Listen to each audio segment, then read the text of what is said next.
सुंदर आनंद में रूप चतुर्दशी, नरक चतुर्दशी, छोटी दीपावली के पूजन का महत्व समझेंगे।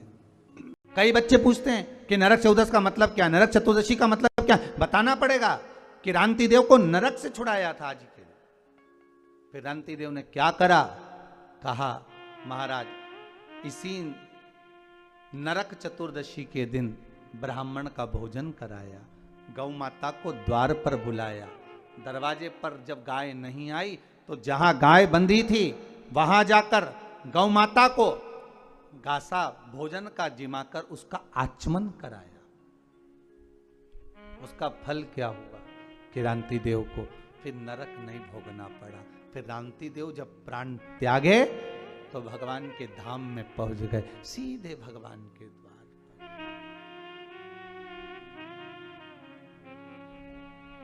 सीधे भगवान के द्वार। और महाराज जब जीवन में परख हो जाए, जीवन में अगर परख हो जाए तो जीवन का सुख ही दूसरा। मात्र 15 दिन, 20 दिन, 3 महीना, 4 महीना रहती है, पर अच्छे कर्म की चमक जीवन भर रहती है। मरते तक भी आपका चेहरा चमकता रहेगा अगर कर्म की चमक है। अच्छा कर्म करते महाराज। रूप चतुर्दशी का नाम, रूप चतुर्दशी क्यों रखा, क्यों नाम पड़ गया रूप चतुर्दशी। तो कहा कार्तिक महीने की कृष्ण पक्ष की सुंदर ये चतुर्दशी, रूप चतुर्दशी इसलिए कहलाई कि एक सुंदर नगर हिरण्यगर्भ नाम का एक नगर है जहां पर एक योगी रहता है। वो अपनी साधना में मस्त है। एक बार एक सुंदर नदी के तट पर गया और भगवान का भजन करने के लिए तल्लीन हो गया। अब एक बात बहुत ध्यान से सुनिएगा, इस रूप चतुर्दशी की कथा को, आज की कथा रूप चतुर्दशी की अगर आप सुन रहे हैं तो उसको ध्यान लगाकर सुनना कि वो योगी जब योग करने के लिए गया, साधना करने के लिए गया, तप करने के लिए गया, तो महाराज तपस्या करने, योग करने बैठ तो गया, बैठ गया वो साधना करने के लिए, पर साधना करते करते करते करते जब बहुत समय आ गया, बहुत समय हो गया, सिर पे जूं पड़ गई, शरीर में बारीक बारीक कीड़े पड़ने लगे, उसके वस्त्र में, उसके शरीर पर बारीक बारीक कीड़े पड़ने लगे, मस्तक पर जूं पड़ गई।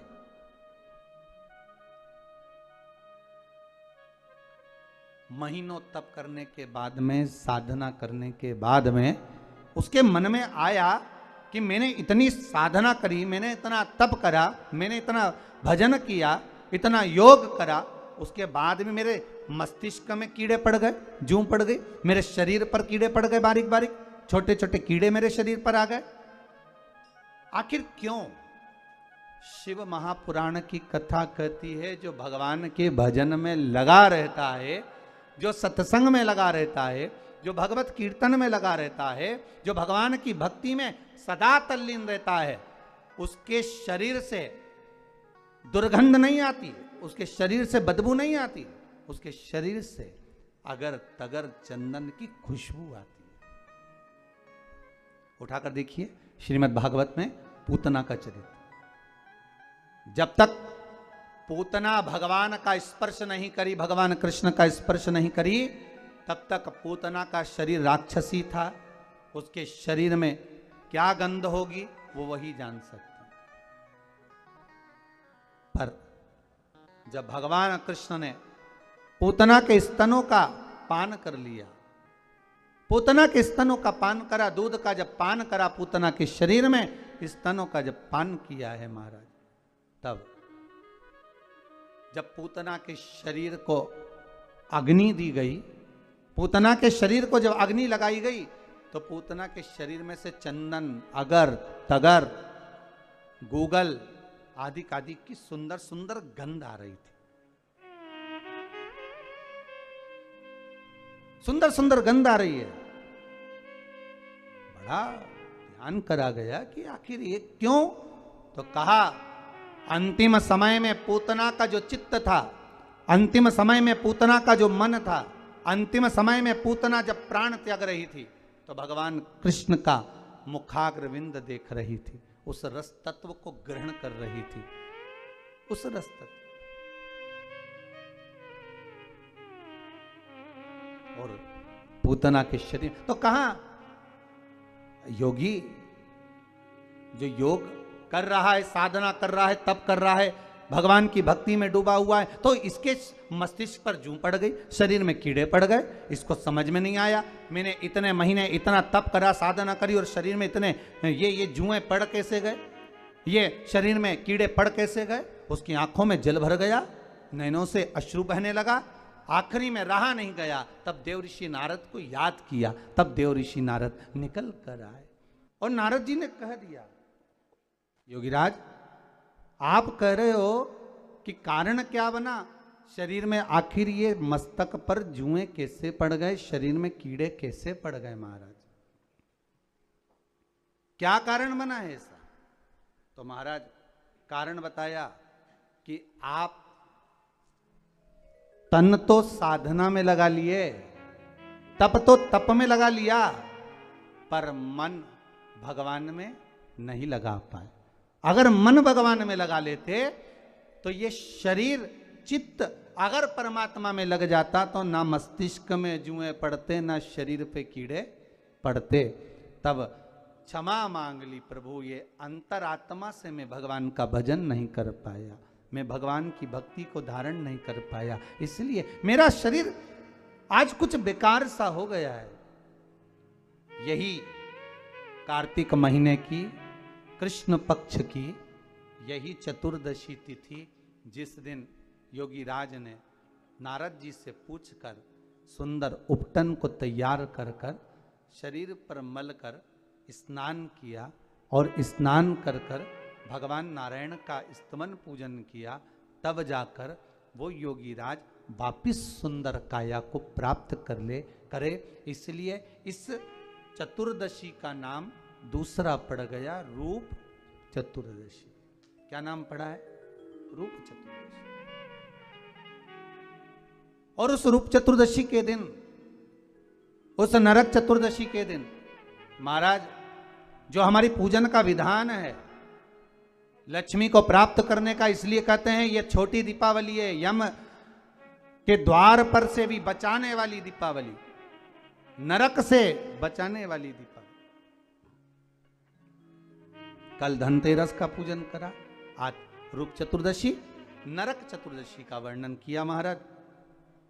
कल आप सभी ने जो पाटे पर पूजन करी है, चौरंग पर पाटे पर जो आपने पूजन जमाई थी, चांदी के सिक्के में मौली लपेटी थी, सिक्के में मौली लपेटी थी, उसको थाली में रखा था, वही स्थान पर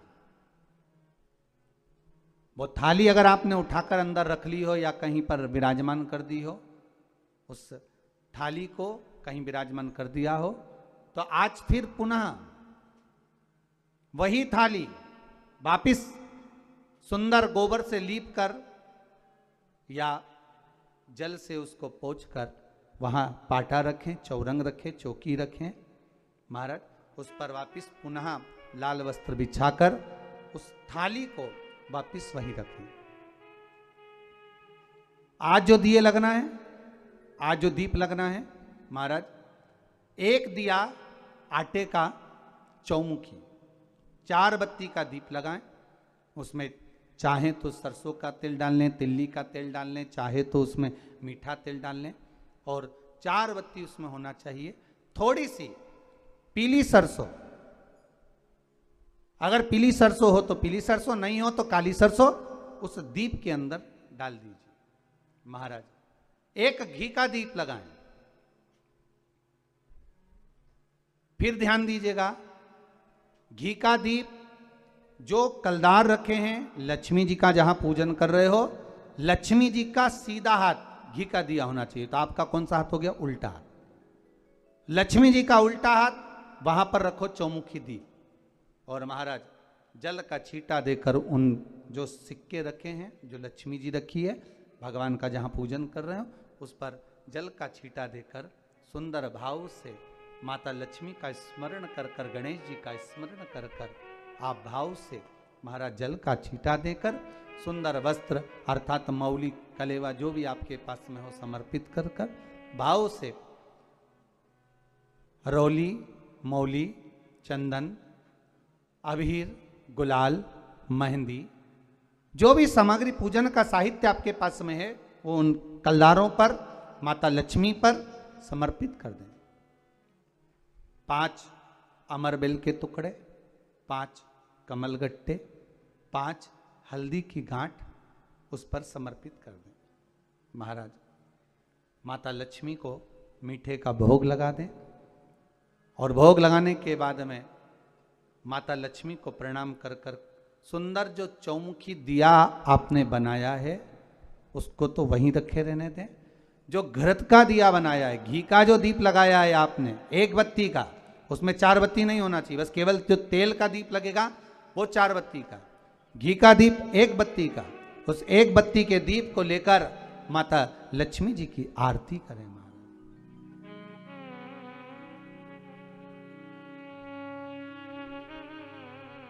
माता लक्ष्मी की आरती करें और माता लक्ष्मी की आरती कर कर उनका अनुमोदन कर कर, उनको प्रणाम कर कर, निवेदन कर कर, नमन कर कर जब दीप को रख दें तब माता लक्ष्मी के सम्मुख में अपनी झोली को पसार कर प्रणाम करें।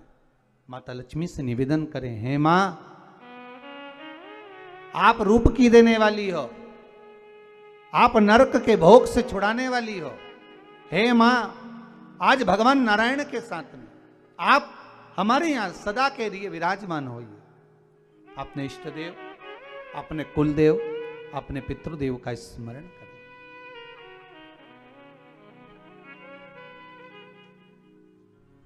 नमन करें, प्रणाम करें और निवेदन करें माता लक्ष्मी से, हे मां ये आपकी ही कृपा है जो आज आप मेरे घर में आई हो, ये आप ही की कृपा है जो मैं आपकी सेवा कर रही हूं, पूजन कर रही हूं, अर्चना कर रही हूं। माता को हो सके लाल पुष्प उन सिक्कों पर, कॉइन पर जो पूजन करी है उस पर समर्पित कर दें। महाराज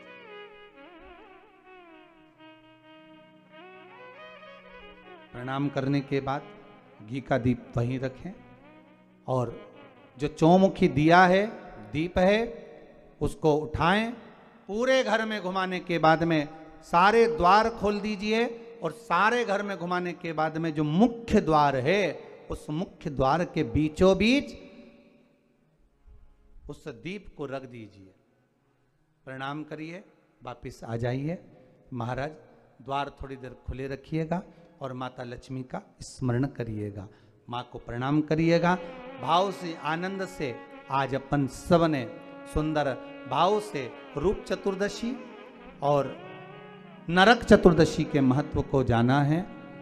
ये 5 दिवसीय है दीप पूजन, दीपावली का पूजन, 5 दिवसीय जो सुंदर लक्ष्मी जी का सुंदर पूजन का विधान हमारे यहाँ 5 दिवसीय दीप महोत्सव मनाया जाता है। संपूर्ण विश्व में भारत की पावन धरा पर देश विदेश में विराजमान होकर भगवान भूत भावन भूतेश्वर भगवान शिव की करुणा से, कृपा से आज सुंदर रूप चतुर्दशी कार्तिक मास की कृष्ण पक्ष की सुंदर चतुर्दशी तिथि, जिसके अंतर्गत अपन सब बाबा देव अधिदेव महादेव की पावन चरणों का रसस्वादन करते हुए सुंदर आनंद में रूप चतुर्दशी, नरक चतुर्दशी, छोटी दीपावली के पूजन का महत्व समझेंगे। कल कथा में वर्णन किया था अपन सबने श्रवण किया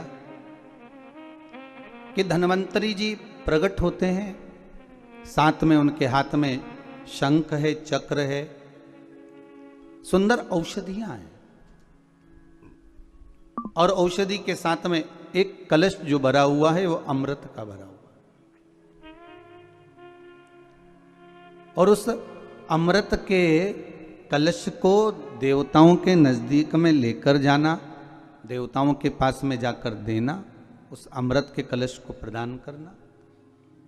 पर अगर धन्वंतरी भगवान का अवतरण हुआ है तो धन्वंतरी भगवान विष्णु का ही एक अंश अवतार है,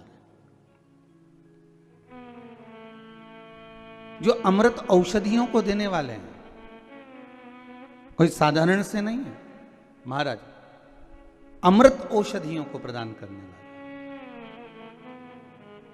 शिव महापुराण की कथा तो यहां तक कहती है कि हमारा हृदय भी एक अमृत का कलश है, और इस अमृत के कलश में स्वयं अमृत भरा हुआ है। राम नाम, कृष्ण नाम, शिव नाम, भगवान का नाम अमृत भरा हुआ है।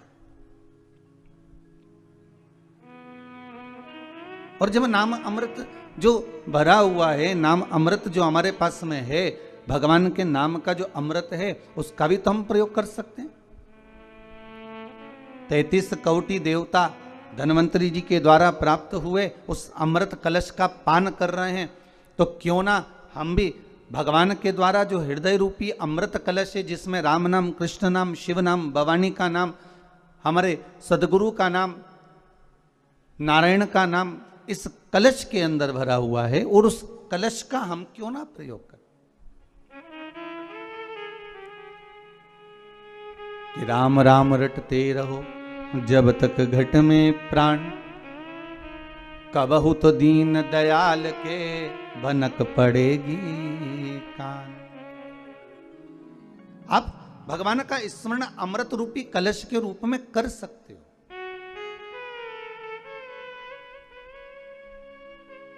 भगवान विष्णु स्वयं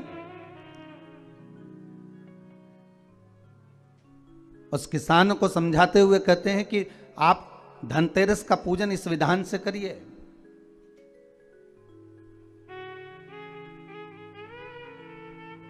द्वितीय स्वरूप में, द्वितीय क्रम में भगवान धनतेरस के पूजन का तो महत्व बताए, साथ में हमारे यहाँ जो छोटी दीपावली के पूजन का जो महत्व है, छोटी दिवाली के पूजन की जो प्रधानता है, हमारे यहाँ कहते हैं कि ये छोटी दीपावली है। अमावस्या के एक दिन पहले, रूप चतुर्दशी के दिन, या आप नरक चतुर्दशी के दिन हम जो भगवान का गुणगान कर रहे हैं, हम जो भगवान का स्मरण कर रहे हैं, हम भगवत चरणारविंद का रसस्वादन ग्रहण कर रहे हैं, उसका एक आनंद सुख, उसकी भक्ति का सुख एक अलग है। महाराज क्यों कहते हैं इस छोटी दीपावली को नरक चौदस, नरक चतुर्दशी? क्यों कहते हैं कि कार्तिक महीने में कृष्ण पक्ष की जो चतुर्दशी है वो नरक चतुर्दशी कहलाती है? उसका कारण क्या है? हम सब तो हमेशा सुनते रहे कि ये नरक चतुर्दशी है, घर के बच्चे भी हमसे पूछेंगे माँ नरक चतुर्दशी का मतलब क्या है? तो एक भाषा में तो अभी आशीष जी ने कहा कि नरकासुर का संहार किया भगवान ने, इसलिए नरक चतुर्दशी का वर्णन आ गया।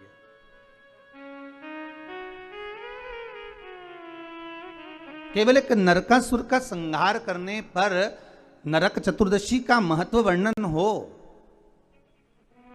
पर हमारे शास्त्र, हमारे वेद, हमारे पुराण हमें जो वर्णन करते हैं महाराज, एक सुंदर नगरी में रांतिदेव नामक का एक राजा निवास कर रहा है। बड़ा सुंदर भाव है महाराज उस रांतिदेव का।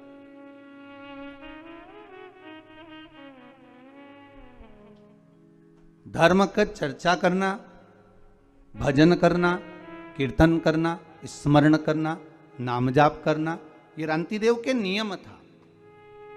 धर्म से पीछे कभी नहीं हटा। क्योंकि मानव का यदि शरीर मिला है, मनुष्य की देह मिली है, तो मानव का शरीर अगर प्राप्त हुआ है तो हम क्यों ना धर्म से जुड़कर चलें,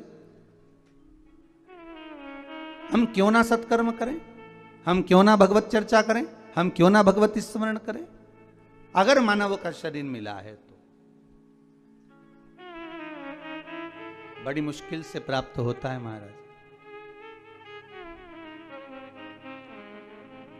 84 लाख योनियों में केवल एक मानव का शरीर ही है जिसके माध्यम से हम पूर्व के कर्म का भोग लेते हैं और भगवान का भजन कर कर उस कर्म को हम काट भी लेते हैं। केवल एक मानव का शरीर, केवल एक मनुष्य की देह।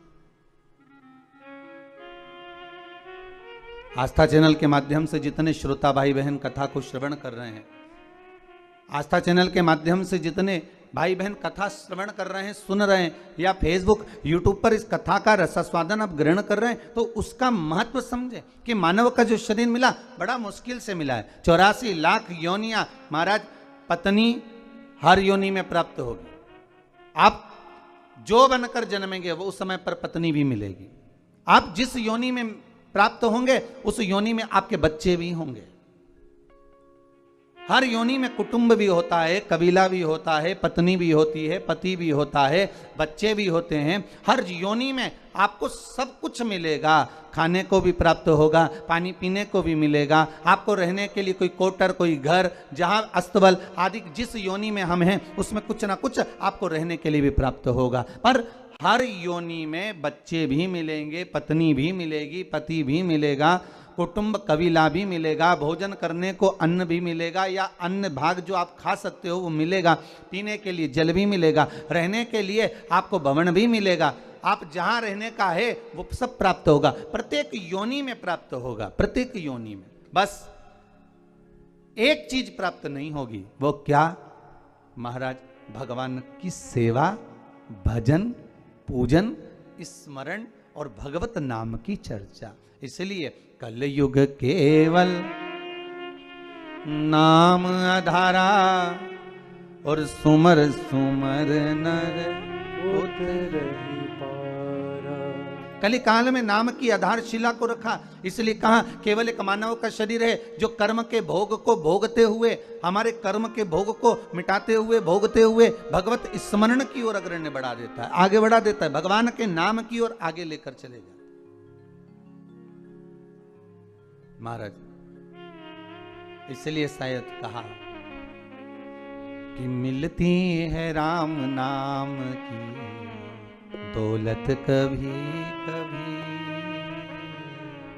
मिलती है राम नाम की दौलत कभी कभी, मिलती है राम नाम की दौलत कभी कभी, मिलती है राम नाम की दौलत कभी कभी, होती है अपने भाग्य से सत्संग कभी कभी, होता है अपने भाग्य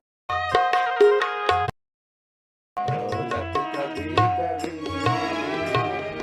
बड़ी मुश्किल से मनुष्य का यदि शरीर मिला है और मानव की देह प्राप्त हुई है तो भगवान का भजन मिलना बड़ा कठिन है, भगवान का स्मरण बड़ा कठिन। सारी योनियों में परिवार, पति पत्नी, बच्चे, कुटुंब, कबीला सब मिलेगा, पर नहीं मिलेगा तो राम नाम, कृष्ण नाम, शिव नाम, भजन, कीर्तन ये नहीं मिलने वाला, ये बड़ा मुश्किल से मिलता है। रांतिदेव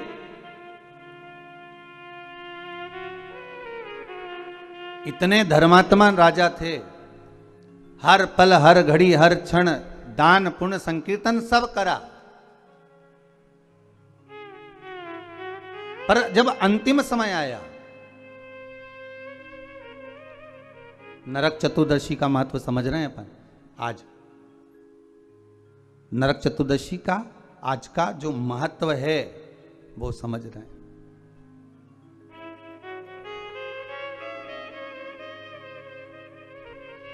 क्या महत्व है नरक चतुर्दशी का। कृष्ण पक्ष की कार्तिक महीने की इस चतुर्दशी का, रूप चतुर्दशी का, नरक चतुर्दशी का क्या महत्व है उसको समझना। उसके पूजन का क्या विधान है, छोटी दीपावली क्यों कहते हैं, क्यों दिए लगाए जाते हैं, उसके महत्व को समझना। महाराज क्रांतिदेव का जब अंतिम समय आया और यम के दूत आए क्रांतिदेव को बंदी बनाने के लिए, तो क्रांतिदेव ने पूछा आप कौन हो, कहां से आए हो। भगवान का भजन करने वाला, स्मरण करने वाला, भगवत नाम की चर्चा करने वाला, कीर्तन करने वाला, दान पुण्य करने वाला, सत्कर्म करने वाला, भगवत नाम के भजन में डूबने वाला जब अंतिम समय में अपने प्राणों को छोड़ता है, तो महाराज शिव महापुराण की कथा कहती है, हमारे धर्म और शास्त्र कहते हैं, भजन करने वाला जब प्राणों को छोड़ता है तो यम के दूत सामने खड़े रहते हैं और उस जीव को ले जाने का जब समय होता है तब वो यम के दूत से चर्चा भी कर लेता है, बात भी कर लेता है। कई लोग कहते हैं महाराज जी क्या मरने वाला व्यक्ति यमदूतों से बात करता है, क्यों नहीं करता। क्रांतिदेव का चरित्र कर रहा है, आज नरक चतुर्दशी का चरित्र कर रहा है कि क्रांतिदेव यमदूत सामने खड़े हैं और उनसे बात कर रहा है। शिव महापुराण में राजा श्वेत का चरित्र आता है, यमदूत सामने खड़े हैं और राजा श्वेत उनसे बात कर रहा है। मार्कंडे भगवान का चरित्र आता है, यम के दूत सामने खड़े हुए हैं और वो उनसे बात कर रहे हैं। क्यों नहीं हो सकता महाराज। अरे मुख में हो राम नाम, राम सेवा हाथ में, और तू अकेला नाही प्यारे, राम तेरे साथ। कि जिंदगी की बागडोर हाथ दीना नाथ के, वो महलों में राखे चाहे झोपड़ी का। सीताराम सीताराम सीताराम कहिए, जाहि विधि राखे राम ताहि विधि रहिए। क्यों नहीं हो सकता। अगर आप सत्संग में लगे हो, भजन में लगे हो, कीर्तन में लगे हो, मंत्र जाप में लगे हो, मंत्र स्मरण में लगे हो, भगवान की भक्ति में अगर डूबे हुए हो, तो यमदूतों की भी सामर्थ्यता नहीं, हिम्मत नहीं कि आपको उठाकर ऐसे ही ले जाए।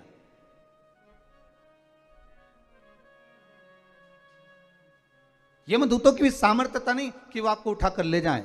वहां तो चर्चा होती है, बात होती है कि साहब हम आए हैं, यमदूत सामने नजर आते हैं। कहीं कहीं आप लोगों ने भी अपने जीवन में सुना होगा, जब किसी के प्राण छूटते हैं तो कहते हैं ना कि उनको तो पहले ही भान हो गया था, उनको तो पहले ही मालूम पड़ गया था, उनने तो कह दिया था साहब कि ऐसा हो रहा है। कई बार हम कहते हैं, हमारी सहज भाषा में आप लोगों ने भी अपने जीवन में सुना होगा कि वो ऐसा बोल गया, वो ऐसा कर गया, उसको तो मालूम पड़ गया था, उसकी तो सूचना मिल गई थी, अंतिम समय क्या है उसको मालूम पड़ गया। पर महाराज आज रांतिदेव के साथ वही हुआ।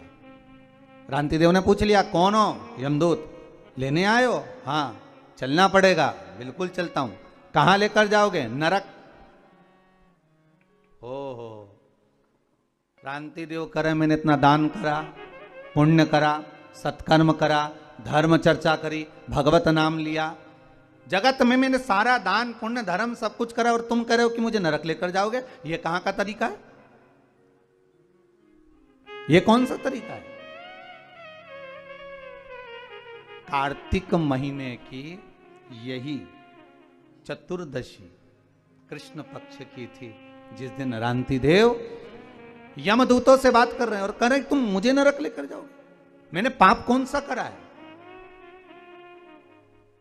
भाई व्यक्ति अगर कोई पाप कर्म करे, व्यक्ति अगर कोई गलत कर्म करे तो कहा जाए कि इसने पाप कर्म करा है तो इसको नरक भेज दिया जाए। पर मैंने पाप कौन सा करा है जो मुझे नरक भेज रहे हो। तो कहा महाराज जी आपने 2 पाप करे। कौन कौन से। तो कहा पहला पाप ये कि दरवाजे पर गाय आई, गौ माता आई, दरवाजे पर खड़ी रही, इंतजार करती रही, और आपने गौ माता को भोजन नहीं दिया, भूखी चली गई। और दूसरा पाप आपने करा दरवाजे पर ब्राह्मण आया और आप उसको अन्न भाग ग्रहण नहीं करवा सके, आप उसको भोजन नहीं करा सके। अब रांति देव ने पूछा ये हुआ कब था, ये तो बताओ पहले। अच्छा, सब जगह की फाइलें गायब हो सकती है, सारी फाइलें मिटाई जा सकती है, पर उस परमात्मा के द्वार पर जो फाइल लिखी जाती है उसे कोई मिटा नहीं सकता। मत बुरे कर्म कर बंदे वरना पछताएगा, भगवान की आंखों से तू बच नहीं पाएगा, तू बच नहीं पाएगा। उसको पहचान नहीं सकते। सारी फाइलें मिटाई जा सकती हैं, हर फाइल को छुपाया जा सकता है, हमारा लिखा हुआ हम उसको मिटा सकते हैं, पर परमात्मा की फाइल में एक बार अगर नाम चढ़ गया, कौन सी तारीख, कौन तिथि, कौन पल, कौन घड़ी, कौन क्षण आपने क्या कर्म करा है, वो परमात्मा की खाते में लिखा हुआ है। मेरे भोले के दरबार में सब लोगों का खाता, और किसी को कोड़ी कम नहीं देता, किसी को दमड़ी ज्यादा। सारी फाइलें उसके पास, चाहे हमारी हो चाहे आपकी हो।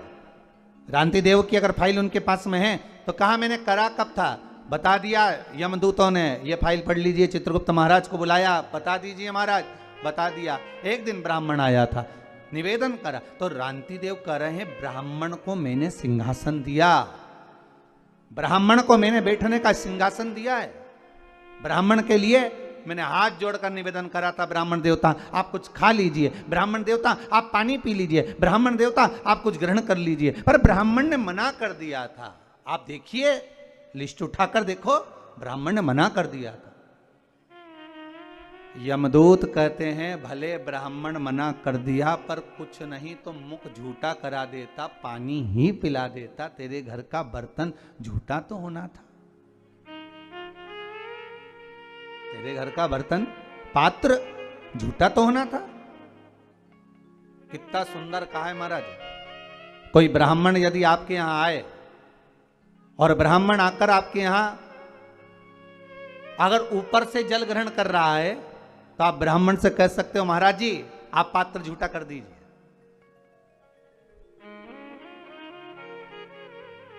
कोई ब्राह्मण आकर आपके यहां आया और वो ऊपर से जल भाग ग्रहण कर रहा है, वह हथेली में भाग लेकर, लाओ सब प्रसाद दे दो हथेली में, हथेली में भाग लेकर ब्राह्मण ग्रहण कर रहा है, तो उसको यजमान को चाहिए कि वो ब्राह्मण देवता से कहे कि ब्राह्मण देवता पात्र झूठा कर दीजिए, पात्र झूठा कर दीजिए, ये प्लेट झूठी कर दीजिए, ये पात्र झूठा कर दीजिए। क्यों?